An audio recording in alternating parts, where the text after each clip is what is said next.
அஸ்ஸலாமு அலைக்கும் வரஹ்மத்துல்லாஹி வபரகாத்துஹு. நபி ஸல்லல்லாஹு அலைஹி வஸல்லம் அவர்களுடைய ஹதீஸ், ஈயாக்கும் வல் கிذ்பு ஃபஇன்னல் கிذ்ப லா யஸ்லுஹு பில் ஜித்தி வலா பில் ஹஸன். பொய்யை விட்டு தவிர்ந்திருங்கள். அந்த பொய் சொல்வது நீங்கள் வேண்டுமென்றோ அல்லது விளையாட்டாகவோ சொல்லக்கூடிய அந்த பொய்யை விட்டு நீங்கள் முழுமையாக தடுக்கப்பட்டு உள்ளீர்கள். ஹதீஸில் சொல்லப்பட்ட விஷயம், கண்ணியமானவர்களே, பொய் சொல்வது என்பது ஒரு முழுமையாக இஸ்லாத்தில் மட்டுமல்ல, அனைத்து மனித சமுதாயமும் அதை தவறு என்பதான் சொல்கின்றது.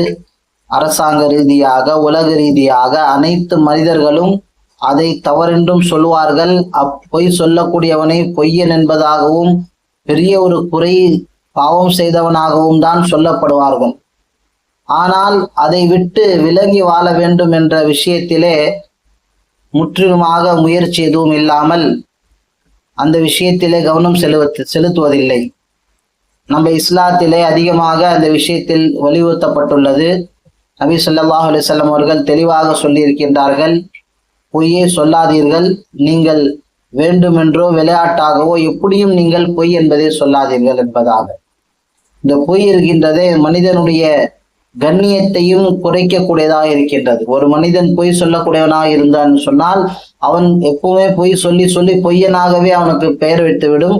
அதற்கு பிறகு அவன் உண்மையே சொன்னாலும் அவனுடைய உண்மை ஏற்றுக்கொள்ளப்படுவதற்கு தகுதி இல்லாததாக ஆகிவிடும். ஒரு மனிதன் கண்ணியப்பட வேண்டும் என்று சொன்னால் அவன் உண்மையை பேசக்கூடியவனாக இருக்க வேண்டும்.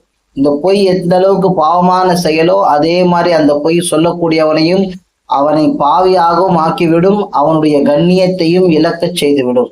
நம்முடைய இஸ்லாமும் ஷரியத்தும் நமக்கு உண்மையை பேச என்பதாக சொல்லப்பட்டிருக்கின்றது.